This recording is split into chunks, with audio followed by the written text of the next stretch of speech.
Hi, everyone. Today I'm going to share an example of how we've been working to make our tools more practical and more comfortable for our customers to use, especially some of our IDX apps. The example I'll show you is the Office Information Widget, which now includes Live Preview. We had already implemented Live Preview in the Agent Information app, and now we've added it to Office Information as well. That way, whenever you make changes to your Office Information widget, you can see exactly how it will look on your IDX page.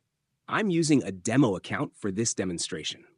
As you'll see, when I add or update information, the Live Preview panel updates automatically in real time, including things like adding links to your social media.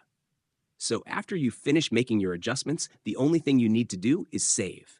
And this doesn't apply only to content, it also applies to style.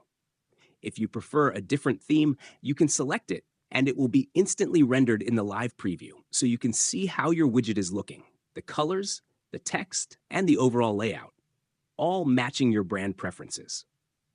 Then, once you hit save, it becomes exactly what you saw in the live preview. And here, I also have an example page to show what the final result looks like when the widget is placed on a real page, so you can get a clear idea of how it will appear to visitors. These are the kinds of improvements that gradually make the experience smoother, save time, reduce extra work, and help us build software that feels more organic and easier to use.